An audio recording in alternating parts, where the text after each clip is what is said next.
इस वीडियो ने अगर तेरे अंदर के बहानों को जड़ से उखाड़ नहीं फेंका ना तो सीधा वीडियो को डिसलाइक मार के चैनल को छोड़ देना। पर अगर अंदर कहीं आग लगी तो वीडियो को लाइक करके चैनल को सब्सक्राइब करके ही जाना। जिद कहते हैं, थोड़ी जिद भी जरूरी है मुकद्दर की इन बाजारों में, क्योंकि यहाँ इरादों की कीमत इंसानों से ज्यादा है। आज के वीडियो में मैं आपको कुछ ऐसी जिद्दियों के बारे में बताने वाला हूँ जिनकी जिद ने उन्हें दुनिया के लिए एक इंस्पिरेशन बना दिया। 12 अप्रैल 2011 की रात चलती ट्रेन से कुछ गुंडों ने एक लड़की को नीचे फेंक दिया। नीचे गिरने के बाद जब उसे होश आया तब उसने देखा कि ट्रेन से नीचे गिरने की वजह से उसकी एक टांग कट चुकी थी। वो सारी रात उस पटरी पर पड़ी रही। सुबह कुछ लोगों ने उसे हॉस्पिटल में एडमिट करवाया। फिर उसने महसूस किया कि लोगों का नजरिया उसकी तरफ बदल चुका था। सब लोग उसे अपाहिज समझकर सिंपैथी की नजर से देख रहे थे।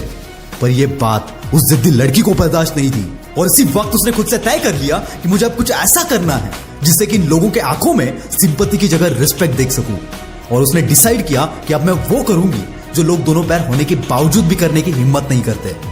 इस लड़की ने डिसाइड किया था माउंट एवरेस्ट चढ़ने का और इसने अपनी माउंटेनियरिंग की ट्रेनिंग भी स्टार्ट कर दी। पर जैसे कि हम जानते हैं, सोचने में और करने में बहुत फर्क होता है। जब इस बंदी ने अपनी ट्रेनिंग स्टार्ट की तब इसके घाव भरे नहीं थे, इसलिए थोड़ी देर चलने के बाद ही घाव से खून निकलने लगता था। इसके पास भी ऑप्शन था चोट का बहाना देकर पीछे हट सकती थी, लेकिन यह बंदी पीछे हटने को तैयार ही नहीं थी। इसने हर तरह का दर्द सहकर अपनी ट्रेनिंग कंप्लीट की और अब यह तैयार थी माउंट एवरेस्ट के लिए। पर चढ़ाई के दिन ही इसकी नकली टांग देखकर शेरपा ने उसे ऊपर ले जाने से मना कर दिया। पर इस जिद्दी लड़की की हिम्मत और जज्बा देखकर शेरपा को भी मानना पड़ा और फिर शुरू होती है एवरेस्ट की चढ़ाई। जब यह बंदी एवरेस्ट की चोटी पर पहुंचने ही वाली थी कि इस लड़की का ऑक्सीजन खत्म होने लगा। फिर भी यह बंदी पीछे नहीं हटी और अपने शेरपा से कहती है, जब मैं इतनी दूर तक आई हूं तो अब मैं यहां से जिंदा वापस जाऊं या मुर्दा, लेकिन एवरेस्ट की चोटी पर पहुंचे बिना अब मैं वापस नहीं जाऊंगी। और कुछ ही देर बाद यह बंदी एवरेस्ट की चोटी पर खड़ी थी। जो सपना इसने हॉस्पिटल के बेड पर लेटे हुए देखा था आज वो पूरा कर चुकी थी। यह लड़की और कोई नहीं अरुणिमा सिन्हा है, first woman amputee to climb Mount Everest, जिन्होंने हर उस इंसान को साबित कर दिखाया कि अपाहिज वो नहीं जिसके पास हाथ या पैर नहीं है, बल्कि वो लोग हैं जो सोचते कि हम नहीं कर सकते। हंगरी में कार्लो नाम का एक लड़का रहता था जो हंगरी का सबसे बेस्ट शूटर था और उसने नेशनल्स और इंटरनेशनल्स कई मेडल्स जीते थे। उसका एक सपना था कि वो अपने कंट्री के लिए ओलंपिक्स में गोल्ड मेडल लाए। सब कुछ अच्छा चल रहा था, लेकिन एक दिन उसकी मिलिट्री ट्रेनिंग के दौरान उसके हाथ में ग्रेनेड ब्लास्ट हो गया और उसका राइट हैंड जिससे वो शूटिंग करता था उसकी बॉडी से अलग हो गया। अब उसके पास बचा था सिर्फ उसका लेफ्ट हैंड।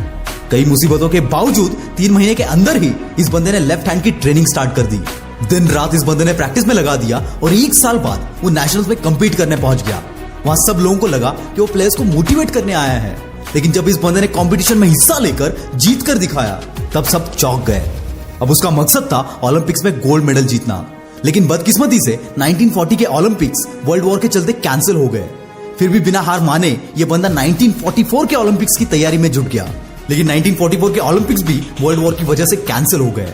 अब इसका शरीर तो हार मान चुका था, पर इसकी जिद कायम थी और आखिरकार वो दिन आ गया 1948 के ओलंपिक्स, जहां सब लोग इसे कमजोर समझ रहे थे कि एक हाथ से अपाहिज आदमी क्या कर लेगा।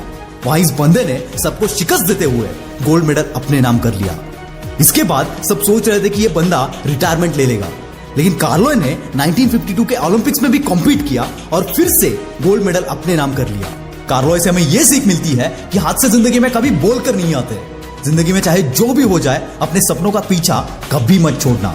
फ्रैंकलिन डी रूजवेल्ट, अमेरिका के 32वें प्रेसिडेंट, 39 साल की उम्र में पोलियो की वजह से उनकी हाफ बॉडी पैरालाइज हो गई, जिसकी वजह से उन्हें उठने के लिए भी किसी का सहारा लेना पड़ता था।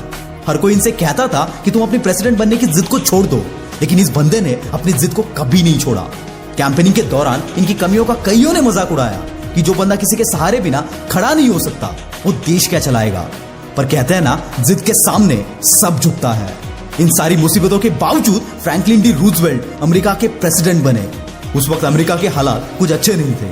अमेरिका उस सदी के सबसे बड़े इकोनॉमिक डिजास्टर से गुजर रहा था, जिसको ग्रेट डिप्रेशन भी कहा जाता है। इसके चलते अमेरिकन भूखे मर रहे थे और वर्ल्ड वॉर भी चल रहे थे।